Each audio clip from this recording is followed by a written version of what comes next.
ভারতের পানি পাবে না পাকিস্তান, জানালেন ভারতের প্রধানমন্ত্রী নরেন্দ্র মোদী। এরপরও কাশ্মীর, বাণিজ্য সহ 4 বিষয়ে ভারতের সাথে কথা বলতে চান পাক প্রধানমন্ত্রী শেহবাজ শরীফ।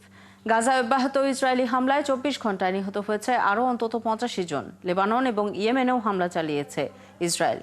ইসরায়েল ও যুক্তরাষ্ট্রকে ইরানের হুঁশিয়ারি, পারমাণবিক স্থাপনায় হামলা করলে দায়ী থাকবে যুক্তরাষ্ট্র, বলছে তেহরান। এদিকে হার্ভার্ডে বিদেশি শিক্ষার্থী ভর্তি বন্ধ, জানাবো সেই খবরও। বিশ্বের নানা প্রান্তের এমন নানা রকম সব খবর নিয়ে বিশ্বযোগের আজকের আয়োজনে স্বাগত জানাচ্ছি আমি আফসানা শাওন। ভারতের আয়ত্তে থাকা নদীর পানি পাকিস্তান পাবে না বলে সাফ জানিয়ে দিয়েছেন প্রধানমন্ত্রী নরেন্দ্র মোদী। বৃহস্পতিবার রাজস্থানে এক জনসভায় কথা বলেন তিনি। এদিকে ভারতের সাথে কাশ্মীর ইস্যু, বাণিজ্য সহ 4টি বিষয়ে কথা বলতে চান পাকিস্তানের প্রধানমন্ত্রী শেহবাজ শরীফ। এক্ষেত্রে সংলাপের জন্য নিরপেক্ষ ভেন্যু হিসেবে সৌদি আরবের নাম প্রস্তাব করেছেন তিনি। এছাড়া বেলুচিস্তানে স্কুল বাসে হামলায় ভারতের যোগসাজস্য থাকার দাবি করেছেন পাক প্রতিরক্ষা মন্ত্রী খাজা আসিফ। আরও জানাচ্ছেন ঋতু সাহা। কাশ্মীরে প্রাণঘাতী সন্ত্রাসী হামলার পর বহু ঘটনা ঘটে গেছে ভারত ও পাকিস্তানের মধ্যে। এবার নতুন করে পাকিস্তানের বিরুদ্ধে হুঁশিয়ারি দিয়েছেন ভারতের প্রধানমন্ত্রী নরেন্দ্র মোদী। তিনি বলেন, ভারতের নিয়ন্ত্রণ রয়েছে এমন কোন নদীর পানি পাকিস্তান পাবে না। ভারতের সন্ত্রাসী হামলার জন্য পাকিস্তানকে চরম মূল্য দিতে হবে। দেশটির সেনাবাহিনী ও এর অর্থনীতিকেও এর মূল্য দিতে হবে। পাকিস্তানের সাথে কোনো বাণিজ্য আলোচনা হবে না। যদি আমরা আলোচনা করি, তা কেবল পাকিস্তান অধিকৃত কাশ্মীর নিয়েই হবে। রাজস্থানের বিকানেরে আয়োজিত জনসভায় মোদী আরও বলেন, অপারেশন সিন্দুর যখন বারুদে পরিণত হয়, তার অবস্থান কি হয় তা গোটা বিশ্ব দেখেছে। এদিকে তুরস্ক পাকিস্তানকে সীমান্তবর্তী সন্ত্রাসবাদের সমস্যা সমাধানে উৎসাহিত করবে বলে আশা প্রকাশ করেছে ভারত। আমরা আশা করি তুরস্ক পাকিস্তানকে সীমান্তবর্তী সন্ত্রাসবাদে সমর্থন বন্ধ করার এবং কয়েক দশক ধরে যে সন্ত্রাসী বাস্তুতন্ত্রকে আশ্রয় দিয়ে আসছে তার বিরুদ্ধে বিশ্বাসযোগ্য এবং যাচাইযোগ্য পদক্ষেপ নেওয়ার জন্য জোরালোভাবে অনুরোধ করবে। ভারতের সাথে কাশ্মীর, পানি, বাণিজ্য ও সন্ত্রাসবাদ, এই 4টি মূল বিষয়ের উপর আলোচনার কথা জানিয়েছেন পাকিস্তানের প্রধানমন্ত্রী শাহবাজ শরীফ। এক্ষেত্রে সংলাপের জন্য সৌদি আরবকে নিরপেক্ষ ভেন্যু মনে করেন তিনি। পাকিস্তানের বেলুচিস্তানের খুজদার এলাকার স্কুল বাসে হামলার ঘটনায় ভারতের হাত রয়েছে বলে দাবি করেছেন পাক প্রতিরক্ষা মন্ত্রী খাজা আসিফ। এমনকি এ বিষয়ে ইসলামাবাদের কাছে যথেষ্ট প্রমাণ থাকার কথাও বলেছেন তিনি। বেলুচিস্তানের ঘটনায় ভারতের সম্পৃক্ততা আমরা প্রমাণ করে ছাড়ব। যা দাবি করছি তা নিশ্চিত করব। বিএলএ ভারতের ছায়া সংগঠন হিসেবেই কাজ করছে। খুজদার স্কুল বাসে হামলার ঘটনায় 4 শিশু সহ 6 জন নিহত হয়েছে। ঋতু সাহা, 71। ভারত ও পাকিস্তানকে বিভাজনকারী নিয়ন্ত্রণ রেখা জুড়ে সবসময়ই আতঙ্ক বিরাজ করে আসছে। বর্তমান পরিস্থিতিতে সেখানে অনিশ্চয়তা আরও বেড়েছে। 78 বছর ধরে চলা এই সংঘাতের মীমাংসা করতে সক্ষম হয়নি কেউই। বিশ্লেষকদের মতে নিরাপত্তাহীনতা এবং অস্থিরতার গভীর ছাপ পড়েছে সীমান্ত অঞ্চলে বসবাসকারী হাজারো মানুষের দৈনন্দিন জীবনে। ভারত পাকিস্তানের নিয়ন্ত্রণ রেখা হয়ে উঠেছে বিশ্বের অন্যতম বিপজ্জনক সীমান্ত। বিস্তারিত মনিরুজ্জামান বাবুর রিপোর্টে। ভারত ও পাকিস্তানকে বিভাজনকারী নিয়ন্ত্রণ রেখার কাছে বসবাস করার অর্থ যেন এক অনিশ্চিত জীবন কাটানো। সবসময় সংঘাতের আশঙ্কা তাদের ঘিরে থাকে। সামরিক দিক বিবেচনায় চলতি মাসে অর্ধ শতাব্দীর মধ্যে সবচেয়ে বড় সংঘর্ষে জড়িয়েছিল ভারত ও পাকিস্তান। 4 দিনের এই সংঘর্ষ আবারও বিশ্বকে মনে করিয়ে দিয়েছে ভারত তার প্রতিবেশী দেশ পাকিস্তানের সঙ্গে 78 বছর ধরে চলা সংঘাতের মীমাংসা করতে অক্ষম। নিয়ন্ত্রণ রেখায় বসবাসরত পরিবারগুলোকে ভারত ও পাকিস্তানের খেয়াল খুশি এবং দুই দেশের মধ্যকার উত্তেজনার শিকার হতে হচ্ছে। ভারত ও পাকিস্তানের মধ্যে মোট 3323 কিলোমিটার দীর্ঘ সীমান্ত আছে। এর মধ্যে নিয়ন্ত্রণ রেখার দৈর্ঘ্য 740 কিলোমিটার। এছাড়া দুই দেশের মধ্যে 2400 কিলোমিটার বিস্তৃত আন্তর্জাতিক সীমান্ত রয়েছে। নিয়ন্ত্রণ রেখার নাম শুরুতে যুদ্ধবিরতি ছিল।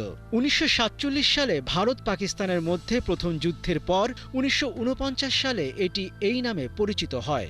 1972 সালে সিমলা চুক্তির আওতায় এটিকে নিয়ন্ত্রণ রেখা নামে নতুন করে নামকরণ করা হয়। কাশ্মীরের মধ্য দিয়ে চলে গেছে এই নিয়ন্ত্রণ রেখা। ভারত ও পাকিস্তান দুই দেশই কাশ্মীরকে নিজেদের অংশ বলে দাবি করে থাকে, তবে দুই দেশই এর কিছু কিছু অংশ নিয়ন্ত্রণ করে থাকে। বিশেষজ্ঞদের অনেকের মতে নিয়ন্ত্রণ রেখা হল সংঘাত গড়া একটি সীমান্তের উৎকৃষ্ট উদাহরণ। এটি এমন একটি রেখা যেটিকে ভারত ও পাকিস্তান কাশ্মীরিদের মতামত বিবেচনায় না নিয়ে নিজেদের মতো করে টেনেছে। তারা এর সমীকরণ করেছে, অস্ত্রশস্ত্র মোতায়েন করেছে। 2021 সালের যুদ্ধবিরতি চুক্তির পর দুই পরমাণু শক্তিধর প্রতিবেশীর মধ্যে নিয়ন্ত্রণ রেখায় যে ক্ষীণ শান্তি বজায় ছিল, সাম্প্রতিক সংঘর্ষের পর তা মুহূর্তেই ভেঙে যায়। ভারত পাকিস্তান সীমান্তে সহিংসতার ঘটনা নতুন কিছু নয়।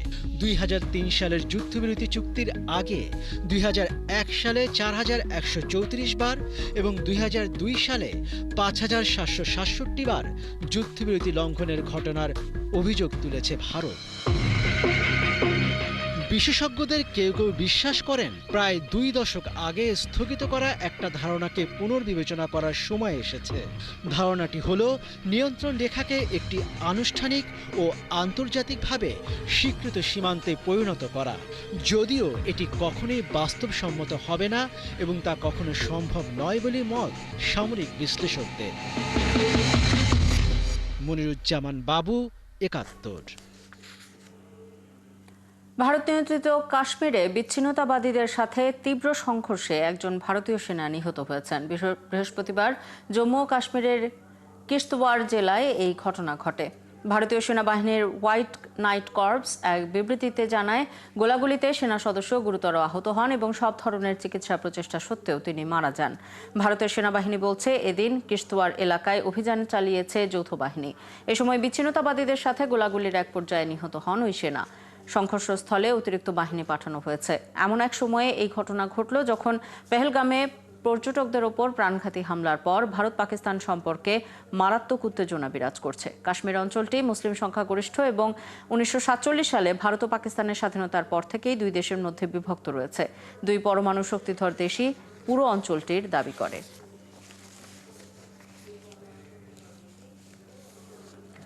ভারতের রাজধানী দিল্লি এবং মুম্বাই সহ একাধিক শহরে ভারী বৃষ্টিপাতের কারণে সৃষ্ট বিভিন্ন ঘটনায় অন্তত 4 জনের মৃত্যু হয়েছে। এতে আহত হয়েছেন আরও অনেকে। স্থানীয় সংবাদ মাধ্যমের প্রতিবেদনে বলা হয়েছে, প্রবল ঝোড়ো হাওয়ার কারণে গাছ উপড়ে পড়েছে, বিদ্যুৎ সরবরাহ বন্ধ হয়ে গেছে এবং জলাবদ্ধতা তৈরি হয়েছে যানজট সৃষ্টির। দিল্লির পাশাপাশি মুম্বাইয়ে প্রাক মৌসুমি বৃষ্টিপাতে অনেক এলাকা প্লাবিত হয়ে গেছে। ভারতের আবহাওয়া দপ্তর জানিয়েছে, আগামী 6 থেকে 7 দিন দেশের পশ্চিম উপকূল জুড়ে ভারী থেকে অতি ভারী বৃষ্টিপাতের আশঙ্কা রয়েছে। এর পাশাপাশি দেশের দক্ষিণাঞ্চলে অন্তত 12টি রাজ্যে বজ্রসহ বৃষ্টির পূর্বাভাস দেওয়া হয়েছে। এর আগে বুধবার দিল্লির ইন্দিরা গান্ধী আন্তর্জাতিক বিমানবন্দরে প্রায় 50টি ফ্লাইট নির্ধারিত সময়ের চেয়ে বিলম্বিত হয় এবং অনেকগুলো ফ্লাইট অন্যত্র সরিয়ে নেওয়া হয়েছে। গাজায় অব্যাহত ইসরায়েলি হামলায় 24 ঘন্টায় নিহত হয়েছেন আরও 85 জন। এছাড়া অনাহারে সেখানে সম্প্রতি 29 শিশু ও বৃদ্ধের মৃত্যু হয়েছে বলে জানিয়েছে উপত্যকাটির স্বাস্থ্য মন্ত্রণালয়। গাজায় যুদ্ধবন্ধের জন্য ইসরায়েলকে চাপ দেওয়ায় ফ্রান্সের প্রেসিডেন্ট, ব্রিটিশ প্রধানমন্ত্রী ও কানাডার প্রধানমন্ত্রীর ওপর চটেছেন ইসরায়েলের প্রধানমন্ত্রী বেনিয়ামিন নেতানিয়াহু। এদিকে গাজা যুদ্ধে ইসরায়েলকে দয়া দেখানোর আহ্বান জানিয়েছে বিশ্ব স্বাস্থ্য সংস্থা। সৃষ্টি ঘটকের রিপোর্ট। ইসরায়েলি বাহিনীর অব্যাহত হামলায় জর্জরিত ফিলিস্তিনের গাজা উপত্যকা। বৃহস্পতিবারও গাজা সিটি, দের আল বালাহ সহ বিভিন্ন জায়গায় ভয়াবহ বিমান হামলা চালায় ইসরায়েল। এতে হতাহত হন নারী, শিশু সহ অনেক ফিলিস্তিনি। বৃহস্পতিবার রাতে অবশেষে ট্রাক থেকে নামানো হয়েছে ত্রাণ। আটা বিতরণ করা হয়েছে ফিলিস্তিনিদের মাঝে, দেয়া হয়েছে স্বেচ্ছাসেবকদের। তারা রুটি বানিয়ে তা বিতরণ করছেন ক্ষুধার্ত ফিলিস্তিনিদের মাঝে। একটি রুটির জন্য দীর্ঘ লাইনে দাঁড়িয়ে অপেক্ষা করছেন মানুষজন। এরই মধ্যে গাজা ইস্যুতে পশ্চিমা নেতাদের ওপর চটেছেন ইসরায়েলের প্রধানমন্ত্রী বেনিয়ামিন নেতানিয়াহু, ফ্রান্সের প্রেসিডেন্ট ইমানুয়েল ম্যাক্রো যুক্তরাজ্যের প্রধানমন্ত্রী কিয়ার স্টারমার ও কানাডার প্রধানমন্ত্রী মার্ক কার্নি মানবতা প্রসঙ্গে ভুল পক্ষ নিয়েছে বলে মন্তব্য করেছেন Netanyahu. Last night in Washington, something horrific happened. আমি বুঝি না একটা সহজ সত্য কেন ফ্রান্স, ব্রিটেন, কানাডা ও অন্য দেশের নেতারা বুঝতে পারছেন না।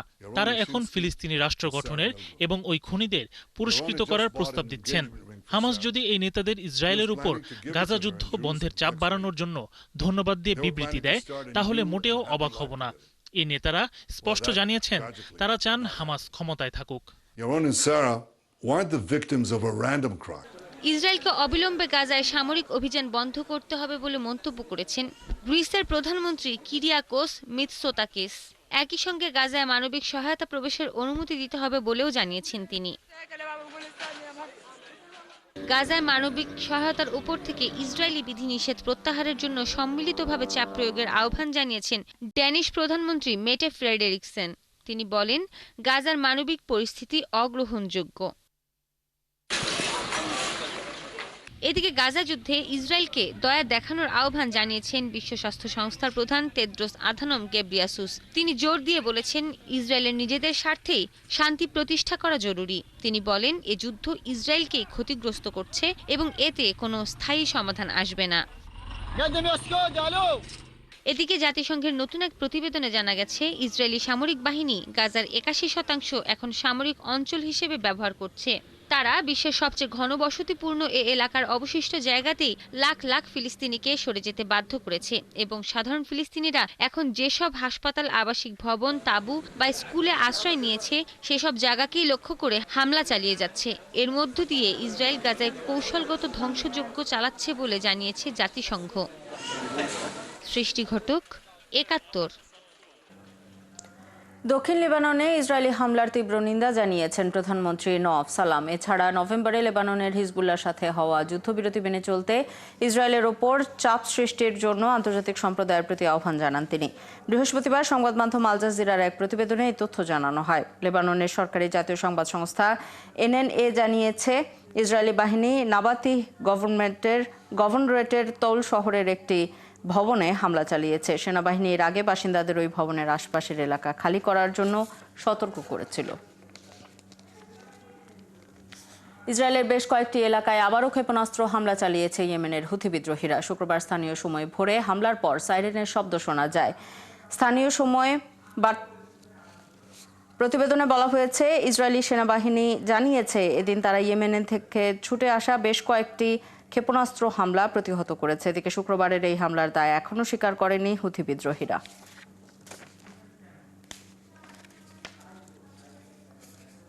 ইসরায়েলি প্রধানমন্ত্রী বেনিয়ামিন নেতানিয়াহু শিন বেত অভ্যন্তরীণ নিরাপত্তা সংস্থার প্রধান হিসেবে মেজর জেনারেল ডেভিড জিনির নাম ঘোষণা করেছেন। বৃহস্পতিবার এই ঘোষণা দেন তিনি।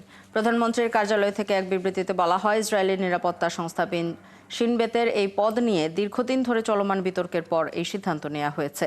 এর আগে শিনবেতের প্রধান রোনেন বারকে বরখাস্ত করা হয় এবং এই সিদ্ধান্তের বিরুদ্ধে ব্যাপক বিক্ষোভ দেখা দেয় ইসরায়েলে। ইরানের পারমাণবিক স্থাপনায় ইসরায়েল হামলা চালালে এর জন্য যুক্তরাষ্ট্রকেই দায়ী করা হবে বলে হুঁশিয়ারি দিয়েছেন ইরানের পররাষ্ট্রমন্ত্রী আব্বাস আরাকচি। জাতিসংঘ মহাসচিব অ্যান্তোনিও গুতেরেসের উদ্দেশ্যে লেখা এক চিঠিতে আরাকচি এই মন্তব্য করেন। ইরানের পররাষ্ট্রমন্ত্রী আন্তর্জাতিক সম্প্রদায়কে কার্যকর প্রতিরোধমূলক পদক্ষেপ নেওয়ার আহ্বান জানান, যাতে করে ইসরায়েলের এই হুমকি থামে। চীনের দক্ষিণ পশ্চিমাঞ্চলীয় গুইঝৌ প্রদেশের একটি গ্রামীণ অঞ্চলে ভূমিধসের ঘটনায় 4 জন নিহত হয়েছে এবং এই ঘটনায় অন্তত 17 জন নিখোঁজ রয়েছেন। বৃহস্পতিবার সকালে স্থানীয় কর্তৃপক্ষ এই তথ্য জানায়। ভূমিধসের ঘটনায় প্রদেশের চিয়ংয়াং গ্রামের 8টি পরিবারকে সরাসরি ক্ষতিগ্রস্ত করেছে, যেখানে অন্তত 19 জন আটকা পড়েছেন। একই সাথে পাশে চাংশি টাউনশিপ এলাকায়ও আরেকটি ভূমিধস রয়েছে। যুক্তরাষ্ট্রের ক্যালিফোর্নিয়ার সান দিয়েগোতে একটি আবাসিক এলাকায় ছোট একটি ব্যক্তিগত বিমান বিধ্বস্ত হয়ে 2 জন যাত্রী নিহত হয়েছেন। আহত হয়েছেন আরও 8 জন। বৃহস্পতিবার স্থানীয় সময় সকালে কুয়াশাচ্ছন্ন আবহাওয়ার সময় বিমানটি আছড়ে পড়ে। বার্তা সংস্থা রয়টার্সের এক প্রতিবেদনে বলা হয়েছে, বিমান বিধ্বস্তের পর অন্তত 15টি বাড়িতে আগুন ধরে যায়। দমকল বাহিনীর কর্মকর্তারা জানান, ঘটনার দিন মার্ফি ক্যানিয়ন নামে একটি এলাকার কয়েকটি বাড়ির ওপর বিমানটি সরাসরি আছড়ে পড়ে। যুক্তরাষ্ট্রের প্রেসিডেন্ট ডোনাল্ড ট্রাম্পের প্রশাসন এক বিস্ময়কর সিদ্ধান্তে দেশটির হার্ভার্ড বিশ্ববিদ্যালয়ে বিদেশি শিক্ষার্থী ভর্তির অনুমোদন বাতিল করেছে। যুক্তরাষ্ট্রের হোমল্যান্ড সিকিউরিটি মন্ত্রী ক্রিস্টি নোয়েম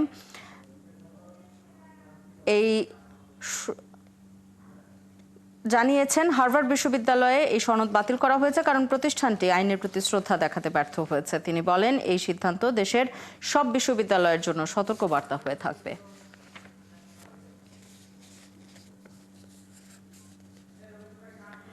কাতারের কাছ থেকে উপহার হিসেবে বোয়িং 747 উড়োজাহাজ গ্রহণ করা নিয়ে প্রশ্ন তোলায় মার্কিন টেলিভিশন নেটওয়ার্ক এনবিসির এক সাংবাদিককে প্রকাশ্যে ধমক দেন মার্কিন প্রেসিডেন্ট ডোনাল্ড ট্রাম্প।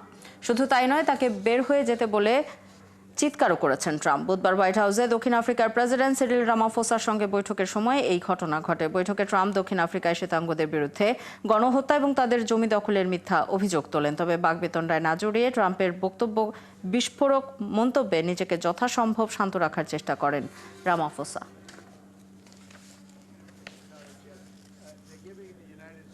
এই ছিল আজকের আয়োজনে। কাল একই সময় আবারও হাজির হবে বিশ্বযোগ। চোখ রাখুন একাত্তরের ফেসবুক পেজে এবং সাবস্ক্রাইব করুন একাত্তরের ইউটিউব চ্যানেল। একাত্তরের সাথে থাকুন।